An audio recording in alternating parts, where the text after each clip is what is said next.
Don't you fucking dare! What's up, Rearview crew? Hey, we are back with another review, and tonight, y'all already know what I went to go see, man. I went to go see Scream 7.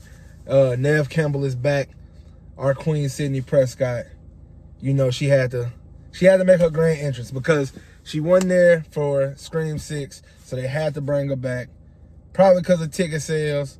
Who knows? I don't be watching the box office. I be watching the movies, you dig? But anyway, man, let's get straight into the movie, all right? So anybody who's seen the Scream movie, you know you got to have the opening murders. This time, we got a family of two. They go to the original Mocker house, and it's like a Mocker experience, an Airbnb that's themed for the murders. They got like the little chalk outlines and everything in there, and it's an electronic scream, right? This electronic scream ends up being a real person. They end up getting knocked off. That is not a spoiler because that happens in every fucking Scream movie.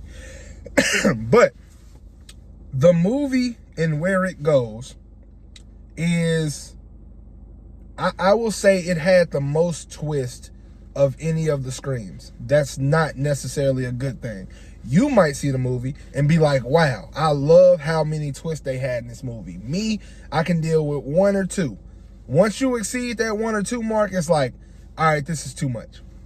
I just felt like they focused so hard on the audience not being able to guess who the killer is that they made who the killers are like hella stupid. Like, one person, I don't even see the motive for them.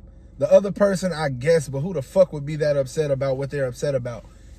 Like, it just, I don't know, man. I feel like they kind of dropped the ball when it came to the motives. Now, who the people are in their roles to Sydney in the movie, you're definitely not gonna guess who it is. You might, but you ain't gonna guess one of them. You might guess the other.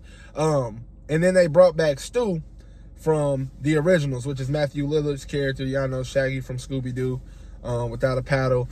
But that was a nice touch as well, because with Jenna Ortega and the other chick leaving due to, you know, some differences on set and with the film studio, they had to bring something back since they weren't gonna have the core 4.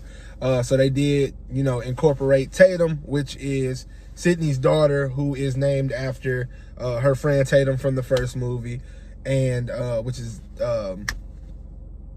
Dewey's. I always get them and Scary Movie confused. Dewey is his sister, of course. But so that was a cool touch. Cuba Gooding Jr.'s son came back. I can never remember his name, but he came back. It was dope. It was a cool little movie, man. I give it a 6. The reason I give it a 6, like I said, it's one too many twists in it, and I didn't like the lack of motivation from the killers when you find out who it is. I just don't see in real life that being something that would actually occur. Speaking of real life, AI is a huge part of this movie, and they talk a lot about AI and Gen Z.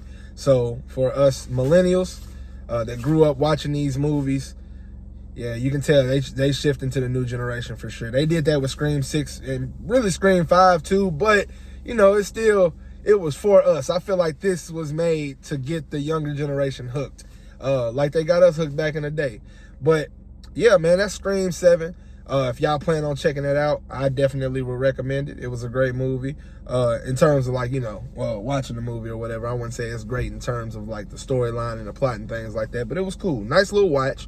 Like I said, give it a 6. Y'all go check it out this weekend, opening weekend, Scream 7. Tell me what y'all think. Would love to hear from y'all over the weekend with some comments in my comment section. This is gonna be on YouTube and TikTok. I need y'all to press that follow button, that like button, share, whatever it takes. Do whatever y'all can to make some shit shake for your boy, man, because I'm coming hard for this shit, man. I'm doing everything I gotta do. Pause, no pause, resume. But yeah, I'm out. Like every other time, man, we're gonna leave this one in the rear view.